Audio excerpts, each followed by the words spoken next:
স্বরাষ্ট্র মন্ত্রণালয় থেকে বলা হচ্ছে যে কোনো সমস্যা নাই, কোনো সমস্যা নেই ওনার নিরাপত্তা নিয়ে। তো স্বরাষ্ট্রমন্ত্রী, আমি আপনাকে বলি সেটা হচ্ছে যে আমি আপনাকে এর আগেও বলছি অনেকবার যে দেখেন, মানুষ কিন্তু আপনি যে বলেন না, আপনার আপনার আপনার মুখের কথার উপরে কিন্তু মানুষ আস্থা রাখে না। তো মুখের কথার উপর মানুষ আস্থা রাখে না। আজকে সাদিক কাইম ভাই মনে করেন যে উনি ওনার গানম্যান লাগবে না বলে দিচ্ছে। ঠিক আছে, আই অ্যাপ্রিসিয়েট হিম। আমি বললাম না যে যে অ্যাপ্রিসিয়েশন নেওয়ার মতো কাজ করবেন তাকে অ্যাপ্রিসিয়েশন দিব, যে খারাপ কাজ নেওয়ার মতো কাজ করবেন তাকে আমি খারাপভাবেই ট্রিট করব। এটা আমার রক্তেই আছে ভাই, কিছু করার নাই। আপনি পারবেন না আমার এটা রক্ত থেকে সরাই দিতে। আমি ছোটবেলা থেকে এরকম, আমার একটা গার একটা তেরা। তো এখন কথা হচ্ছে যে স্বরাষ্ট্রমন্ত্রী সাহেব, আপনি বলছেন যে নিরাপত্তা নিয়ে কোনো বিঘ্নিত নাই।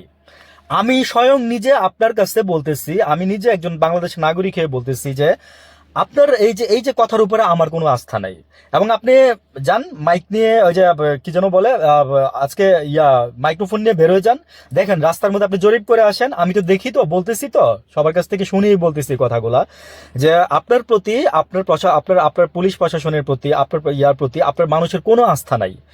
পুলিশ কিভাবে কাজ করতেছে রাস্তাঘাটে আমরা দেখতেছি, তারপরে অফিস আদালতে কিভাবে পুলিশ কাজ করতেছে আমরা দেখতেছি। হ্যাঁ, আমরা দেখতেছি, বললাম না, শুধু দেখতেছি। আপনারা এটাই বলবো, আপনারা আর কি বলবো ভাই? আপনাদের তো অতটুকু বিন্দু পরিমাণে, মনে করেন যে আপনারা যারা রাজনীতি করেন, আপনাদের অতটুকু পরিমাণে কোনো আপনাদের মানে রাজনীতি যারা করেন, প্লাস হচ্ছে যারা সরকারে যারা থাকেন, আপনাদের এই যে সরকারে যারা প্যানেলে বসে আছেন, হ্যাঁ, আপনাদের মানে মাঝে মাঝে বলতে হয় যে উইথ ডিউ রেসপেক্ট, আপনাদের কোনো লজ্জা শরম আছে? মানে এখন হয়তো বলবেন যে এটা আবার কেমন কথা বললাম, উইথ ডিউ রেসপেক্ট আবার লজ্জা শরম কেমনে থাকে? তো এটা আসলে কেন বলছি জানেন, যে যদি মানে মানে বোধে আপনাদের মেধায় যদি আপনাদের ধরে, আপনারা যদি বুঝতে পারেন আর কি, যে আসলে এই কথাটার মানেটা কি। আর আমি যদি এখানে যদি বিশ্লেষণ করে যদি বলতে যাই, তাহলে আমি আপনাকে শরম নাই বলেই আপনারা পদত্যাগ করেন না বাংলাদেশের মানুষের কাছে। আপনারা এইভাবে মনে করেন যে ছোট হয়েও আপনারা ওই পদগুলো সবসময় আপনারা ধরে রাখেন। আমরা একমাত্র দুর্ভাগা জাতি বা হতভাগা জাতি বাংলাদেশে বলবো যে আমরা কোনো একটা অকারেন্স হওয়ার পরে আমরা কোনো মন্ত্রীরে পদত্যাগ করতে জীবনে দেখি নাই ভাই। আমরা টাইনাও নামাইতে পারি নাই তাদেরকে, বুঝছেন? তারা এতটাই মনে করে যে চেষ্টা হয়। আমি কোনো দলের একক উদ্দেশ্য করে বলতেছি না, বা কোনো করে বলতেছি না।